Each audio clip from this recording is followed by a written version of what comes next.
नमस्कार, आप सभी का स्वागत है। हम लंका कांड के विषय में चर्चा कर रहे थे और हमने देखा था कि राम जी और लंकापति रावण की सेना के मध्य में युद्ध हो रहा है और वानरों ने रावण की आधी सेना को खत्म कर दिया। तब रावण अपने सभी मंत्रियों को बुलाकर पूछता है कि अब हमें आगे कौन सी युक्ति लेनी चाहिए। तो उस समय माल्यवंत, जो काफ़ी वृद्ध था और रावण की माता का पिता अर्थात कि उसका नाना था, रावण मातु पिता, रावण का जो नाना था और उसका मंत्री, श्रेष्ठ मंत्री भी था। तो माल्यवंत उस वक्त रावण को समझाता है। तो माल्यवंत क्या समझाता है? बोला वचन नीति अति पावन, सुनहु तात कछु मोरी सिखावन। के हे तात, अब तुम कुछ मेरी भी सिखावन अब सुन लो। क्या कहता है माल्यवंत? जब ते तुम सीता हरियाणी, असगुन होई न जाहि बखानी। वेद पुराण जासु जस गावा, राम विमुख सुख काहु न पावा। जब से तुम सीता जी का हरण करके आए हो, लंका में बड़ी भारी अपशगुन हो रहे हैं। रावण वेद और पुराण जिनका जस गाते हैं, उन राम से विमुख होकर क्या कभी कोई सुख प्राप्त कर सका है? अरे तुम्हें पता नहीं है कि हिरण्याक्ष भ्राता सहित मधुकैटभ बलवान, जेहि मारे सोई अवतरऊ कृपा सिंधु भगवान। हिरण्याक्ष को उसके भाई हिरण्यकश्यप के समेत और जो बड़े बलवान थे मधु और कैटभ, उनको जिन्होंने मार दिया, उनको जिस भगवान ने मार दिया, वही कृपा के समुद्र भगवान इस वक्त अवतरित हुए हैं। काल रूप खल वन दहन, गुनागार घन बोध। जो काल स्वरूप है, लेकिन किनके लिए? खल वन, ये जो दुष्ट अभी इनके सामने है, उनके लिए जो काल रूप है और इनको दहन यानी कि इनको जलाने वाले हैं, ऐसे गुण के समुद्र और समस्त ज्ञान की राशि भगवान, जिनका सेवन शंकर जी और ब्रह्मा जी भी करते हैं। शिव विरंच जेहि सेवा ही, जिनकी सेवा करते हैं।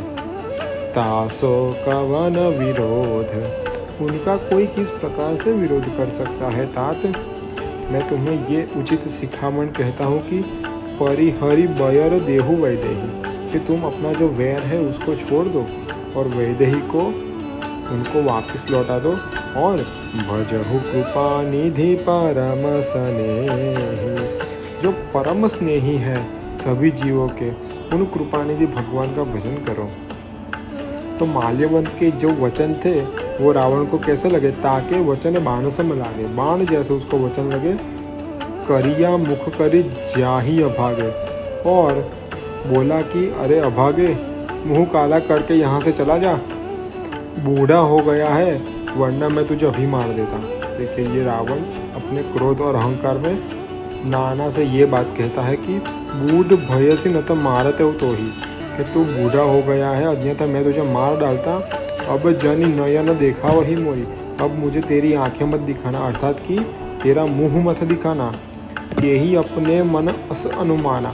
तो माल्यवंत जब ये सुना तो अपने मन में ये सोचता है कि बध्यो चहत यही कृपा निधान, कि वो कृपा सिंधु भगवान इसका वध करना चाहते हैं, इसीलिए इसको मेरी बातें समझ नहीं आती।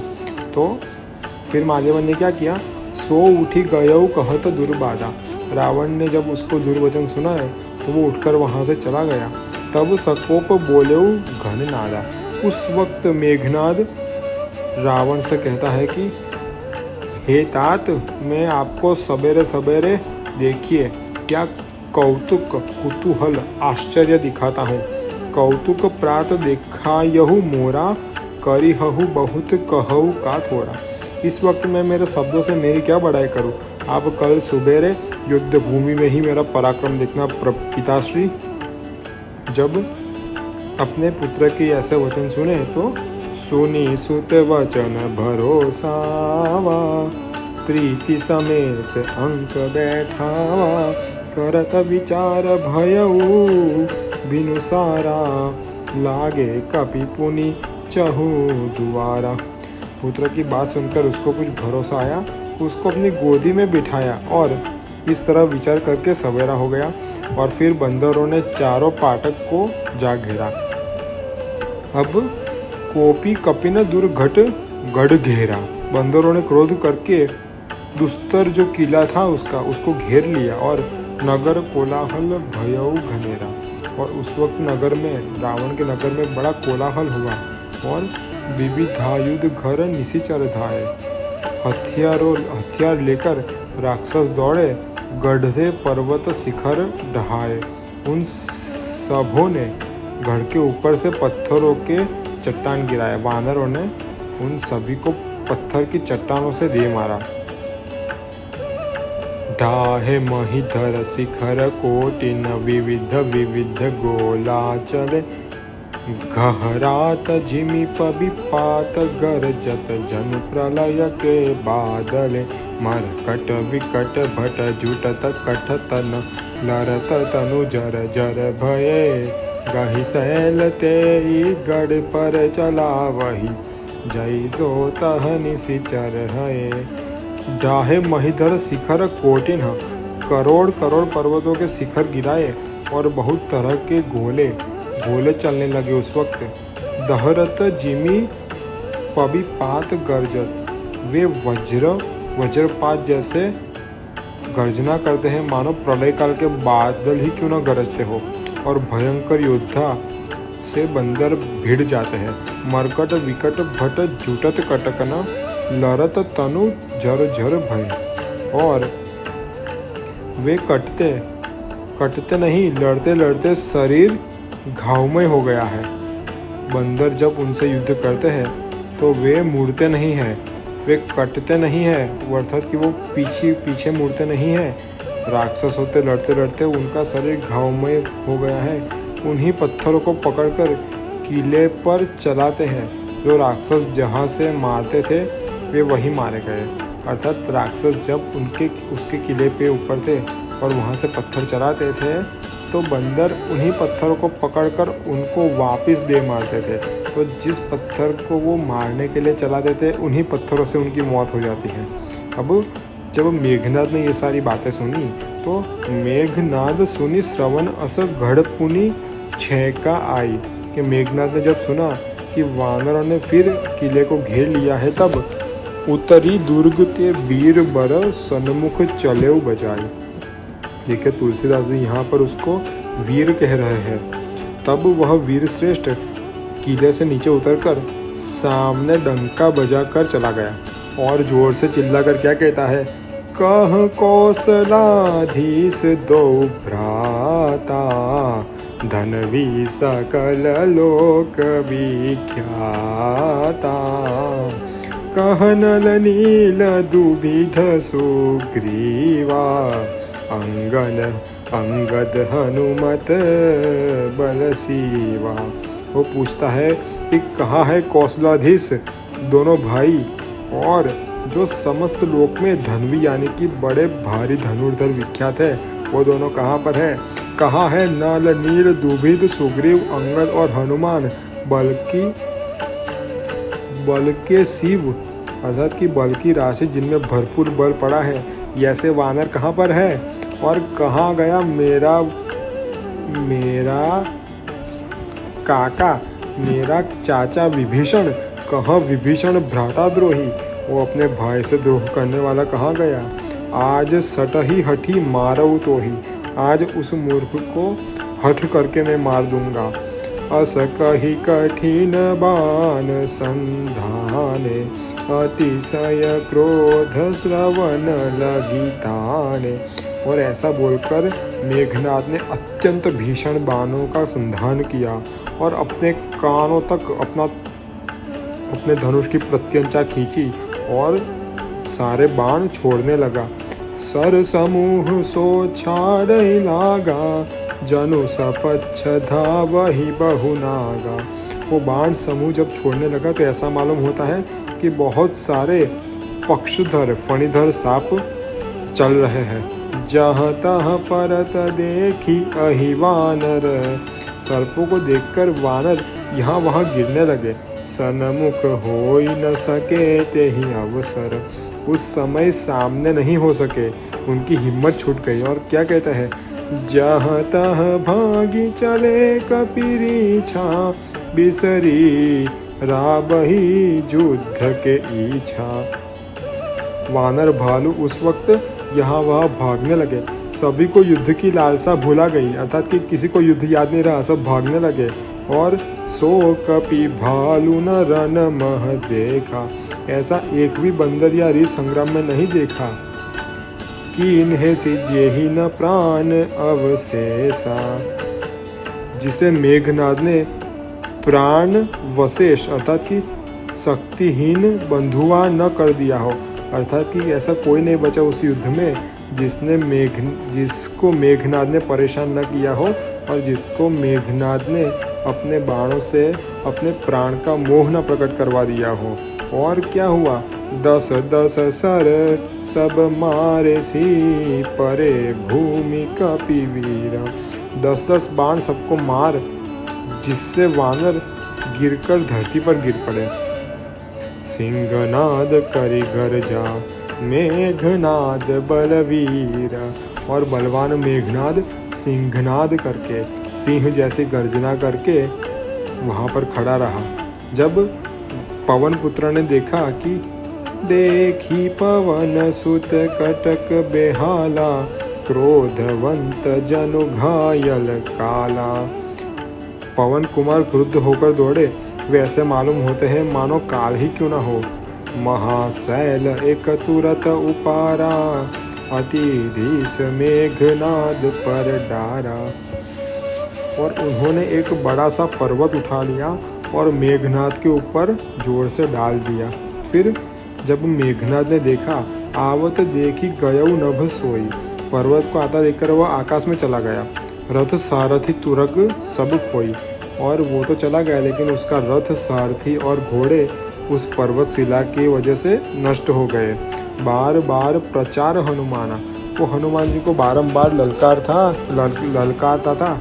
निकट न आव मरम सो जाना, पर समीप नहीं आता था, वह भेद जानता था। कहने की बात यह है कि एक ही घुसे की चोट से अशोक वाटिका में देर तक वो मूर्छित पड़ा रहा था। वह चोट अभी तक उसको याद थी, इसीलिए वो अब तक हनुमान जी के निकट नहीं आता था। ये उस वक्त का प्रसंग है जब हनुमान जी उसके रावण के पुत्र अक्षय कुमार को मार देते हैं। तब मेघनाद जाता है और मेघनाद ही हनुमान जी को नागपाश में बांध लेता है। तो उसके पहले ही जब उन दोनों की लड़ाई हो रही होती है तो हनुमान जी उसको जोर से एक मुक्का जड़ देते हैं, तो वो 2 प्रहर तक वहीं पर मूर्छित होकर पड़ा रहता है। तो ये सोचकर वो अभी हनुमान जी के निकट नहीं जाता है कि वो सोचता है कि इनके हाथ में बड़ा बल है।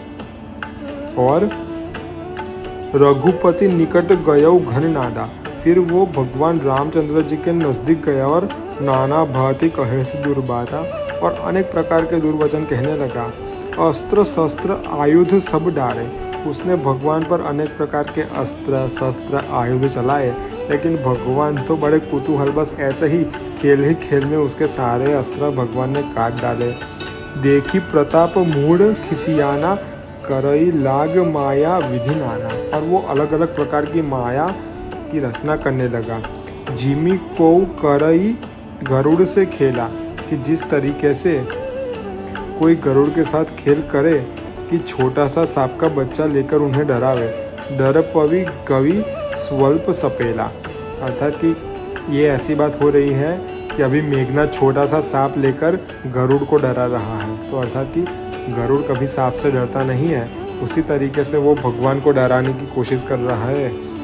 जासु प्रबल माया बस शिव बिरंची बड़ छोट, ताहि दिखावै निशिचर निज माया मति खोट। जिनकी प्रबल माया के वश में शिव ब्रह्मा बड़े से लेकर छोटे सभी जीव हैं, उनको ये मेघनाद निशाचर अपनी माया दिखा रहा है, उसकी बुद्धि छोटी हो गई है, यही इसका परिणाम है। और फिर नभ चढ़ी बरसय विपुल अंगारा, महिते प्रगट हो ही जलधारा। आकाश में चढ़कर बहुत से अंगारे बरसाता है तो इधर पृथ्वी से पानी की धारा प्रकट हो रही है। और नाना भांति पिशाच पिशाची और अलग अलग प्रकार के पिशाच और पिशाचनियाँ मारू काटू धुनी बोल ही नाची, पिसा नाच नाच करके मारो काटो ऐसा शब्द का उच्चारण करती है। विष्ठा पूय रुधिर कचहाड़ा, बरसई कबहु उपल बहु छाड़ा। विष्ठा पीत, लोह, वाल, हड्डी, पत्थर और कभी बहुत सी राख आकाश से बरसती है और धूल की वर्षा करके ऐसा अंधकार कर दिया कि अपना हाथ फैलाने से भी नहीं सूझ पड़ता, अर्थात कि आप खुद का हाथ भी नहीं देख सकते, इतनी माया उसने वहाँ पर प्रबल कर दी। बरसी धूरी किन्हेसी अंधियारा, धूल की वर्षा करके अंधियारा उत्पन्न कर दिया। सूझन आपन हाथ पसारा, कि आप खुद का हाथ भी नहीं देख सकते थे। कपि अकुलाने माया देखे, तो सारे वानर ये माया देखकर तो अकुलाने लगे। सब कर मरम बना यही लेखे, समझा कि इस हिसाब से सबकी मृत्यु आ गई है। तो कौतुक देखी राम मुस्काने, तो भगवान तो मायापति है ये देखकर वो मुस्कुराने लगे। और भये सभीत सकल कभी चाने, और उन्होंने ये जान लिया कि संपूर्ण बंदर भयभीत हो गए हैं। तो एक बाण काटी सब माया, तो उन्होंने बस मात्र एक ही बाण चलाया और मेघनाद द्वारा प्रकट की हुई सभी माया को काट दिया। जिमी दिन कर हर तिमिर निकाय, जिस तरीके से सूर्य प्रकट हो जाने पर अंधियारा रह नहीं सकता, इसी प्रकार से भगवान जब अपना बाण चलाया तो मेघनाद की भी कोई माया वहाँ पर प्रकट ना रह सकी। कृपा दृष्टि कभी भालु विलोके, भये प्रबल रन रही न रोके। कृपा दृष्टि से बंदर भालुओं को देखा, जिससे वे ऐसे प्रबल हुए कि रण में रोके नहीं रुकते थे। आयसु मागी राम पही अंगद आदि कपि साथ, लक्ष्मण चले क्रुद्ध होई बाण सरासन हाथ। तो सभी ने फिर से भगवान से आज्ञा मांगकर युद्ध की ओर बढ़े और लक्ष्मण क्रुद्ध होकर चले क्रुद्ध होई बाण सरासन। देखिए, आयुष मागी राम पही अंगद आदि कपि साथ, लक्ष्मण चले क्रुद्ध होई बाण सरासन हाथ। यहाँ पर लक्ष्मण जी ने भगवान को प्रणाम नहीं किया है, देखिए ये ध्यान रखिएगा। और आगे क्या होता है, छतज नयन उर बाहु विशाला, हिमगिरि निभ तनु कछु एक काला। एक लाला यहाँ दशानन सुभट पठाए, नाना अस्त्र शस्त्र गही थाए। उनकी आंखें रक्त के समान लाल, छाती चौड़ी और भुजाएं लंबी है, शरीर हिमालय पर्वत की तरह श्वेत, कुछ ललाई लिए। यहाँ रावण ने योद्धाओं को भेजा, वे अनेक प्रकार के शस्त्र अस्त्र धारण करके दौड़े। और भूधर नख बिट पायुधधारी, धाये कपि जय राम पुकारी। पहाड़, नख और वृक्ष रूपी हथियारों को लेकर रामचंद्र जी की जय जयकार पुकारते हुए बंदर दौड़ने लगे राक्षसों की सेना की तरफ। और भीरे सकल जोरही सन जोरी, सभी जोड़ी से जोड़ी भिड़ गए और दोनों ओर विजय की थोड़ी अभिलाषा नहीं है। दोनों ओर विजय की थोड़ी अभिलाषा नहीं है, इत उत जय इच्छा नहीं थोरी। मुठी कन लातन दातन काटही, कपि जयशील भारी पुनि डाटही। विजयी बंदर घूसों और लातों से मारते हैं तथा दांतों से काटते हैं, फिर भूमि पर ही उन सभी को राक्षसों को डांट देते हैं। मारो मारो धरो धरो, मारो मारो सिर तोड़ो, यह कहकर मारू मारू धरु धरु धरु, मारू शीस तोरी गही भुजा उपारू। वो कहते हैं कि इनको मार दो, पकड़ दो, इनका सिर तोड़कर इनकी भुजाएं उखाड़ लो। असी रव पुरी रही नवखंडा, धावही जह तह रुंड प्रचंडा। ऐसी आवाज नवो खंड पृथ्वी में छा रही और जहाँ तहाँ बिना सिर की घड़े प्रचंड वेग से दौड़ रही है।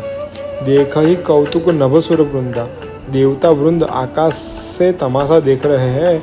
कबहकु विस्मय कबहु आनंदा, कभी कभी वो खेद करते हैं और कभी कभी आनंदित हो जाते हैं। इधर रुधिर गाढ़ भरी अरी जमेऊ ऊपर धुरी उड़ाई, जनु अंगार रासिन पर मृतक धूम रह छाई।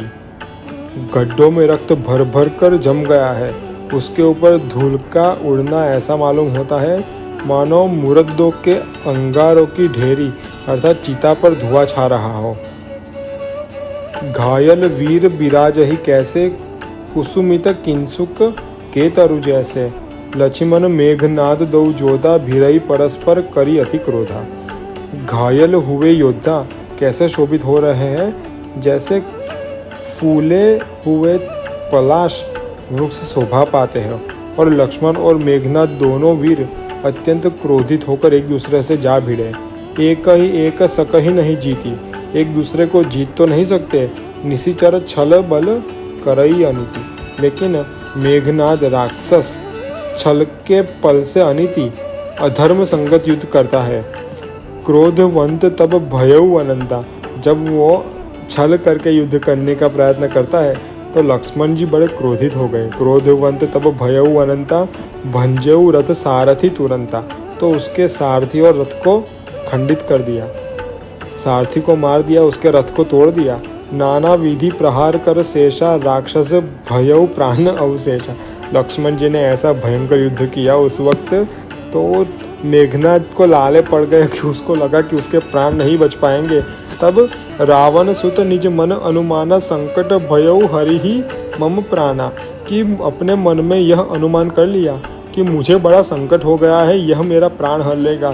तब उसने क्या किया, वीर घातिनी छोड़े सी सांगी, तेज पुंज लक्ष्मण उर लागी। मूर्छा भई शक्ति के लागे, तब चली गयऊ निकट भय त्यागे। ब्रह्मा जी ने उसको जो वीर घातिनी सूरों अर्थात कि देवताओं को हनन करने वाली सांगी छोड़ी दी थी, उसने उसका प्रयोग किया। और जो तेज की राशि तेजपुंज लक्ष्मण, जो तेज की राशि लक्ष्मण जी थे, उनके हृदय में वो जाकर लगी, तो उसके लगते ही उनको मूर्छा आ गई। मूर्छा भई शक्ति के लागे, उस शक्ति के लगते ही मूर्छा आ गई और तब चली। तब वो मेघनाद उनको उठाने के लिए जा रहा है। क्या कोई शेषनाग अर्थात कि लक्ष्मण जी को उठा सकता है? मेघनाद सम कोटि सत, जोधा रहे उठाई। मेघनाद के समान असंख्य योद्धा उनको उठाने का प्रयत्न कर रहे हैं, लेकिन जगदाधार अनंत किमी, उठाई चले खिसियानी। वो जगत के आधार है अर्थात कि जिनके ऊपर भगवान विष्णु शयन करते हैं और जिन शेषनाग के मस्तक के ऊपर भूमंडल वास करता है, क्या उनको कोई कभी भी उठा सकता है? और जब वो उनको उठाने में समर्थ ना हो सके तब वो वहाँ से चले जाते हैं।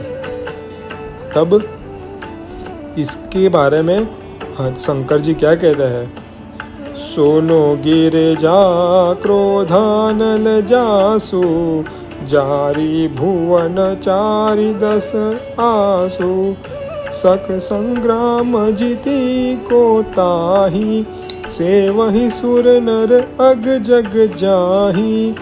शंकर जी कहते हैं, हे गिरिजा सुनो, जिनकी क्रोधाग्नि में 14 लोक को तुरंत भस्म कर देती है, उनको युद्ध में कौन जीत सकता है? जिनकी सेवा देवता मनुष्य स्थावर और जंगम सभी करते हैं। सक संगम जीती को ताही, सेवही सुर नर अग जग जाही।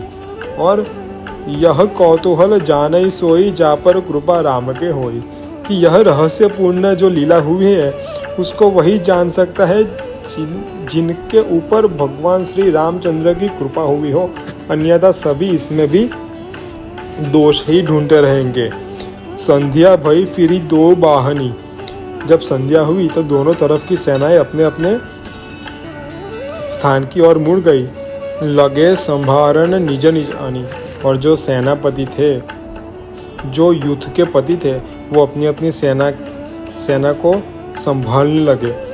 और कितने कितने वीर आज के युद्ध में काम आए हैं, ये सब बातें वो करने लगे। व्यापक ब्रह्म अजित भुवनेश्वर, लक्ष्मण कहा बूझ करुणा कर, तब लगिले आयऊ हनुमाना, अनुज देखी प्रभु अति दुख माना। जो व्यापक है अर्थात जो संसार के सभी कणों में व्याप्त है, जो ब्रह्म है, जिनको कोई कभी जीत नहीं सकता, जो अजित है और ये 14 भुवनों के स्वामी भुवनेश्वर है, वो इस वक्त पूछते हैं कि मेरा भाई लक्ष्मण कहाँ है, लक्ष्मण कहाँ, बूझ करुणा कर। जो करुणा की अगाध राशि है, वो उन्होंने जब ऐसा पूछा तब लगिले आयऊ हनुमान, उस वक्त हनुमान जी लक्ष्मण जी को वहाँ ले आए। और भगवान ने जब अपने छोटे भाई की मूर्छित अवस्था देखी तो उनको बड़ा भारी दुख हुआ। और जामवंत जी ने क्या कहा, जामवंत कह वैद सुषेना, लंका रह को पठयऊ तेना, कि लंका में एक सुषेन नाम के वैद्य रहते हैं, उनको कोई जाकर ले आओ। तो धरी लघु रूप गयऊ हनुमंता, आनेहु भवन समेत तुरंता। हनुमान जी एकदम छोटा सा रूप धारण करके उनको उनके घर के समेत ही उड़ाकर यहाँ पर ले आए। और रघुपति चरण सरोज सिर नायो आई सुषेन, कहा नाम गिरी औषधि जाहु पवन सुत लेन। वो वहाँ पर आए, रामचंद्र जी को नमन किया और कह दिया कि कहा नाम, अपना नाम कहा, किसका, पर्वत का नाम कहा, औषधि का नाम कहा, और पवन पुत्र को कहा कि तुम यह पर्वत और ये औषधि जाकर ले आओ। तब राम चरण सरसिज उर राखी, चला प्रभंजन सुत बल भाखी, उहा दूत एक मरम जनावा, रावण काल नेमि गृह आवा। यहाँ पवन कुमार, इस तरह पवन कुमार बल वर्णन कर रामचंद्र जी के चरण कमलों को हृदय में रखकर चले। और यहाँ एक गुप्तचर ने यह भेद रावण को सूचित कर दिया। तब रावण काल नेमि के घर जाता है। अब इसके आगे वो रावण काल नेमि को भेजेगा हनुमान जी को रोकने के लिए। फिर किस प्रकार हनुमान जी यहाँ पर संजीवनी लेकर आएंगे और किस प्रकार दोबारा मेघनाद और लक्ष्मण जी का युद्ध होगा, तो वो सारा प्रसंग हम इसके आगे के भाग में देखेंगे। तब तक के लिए आप सभी को जय श्री राम, हर हर महादेव, शिवार्पणमस्तु।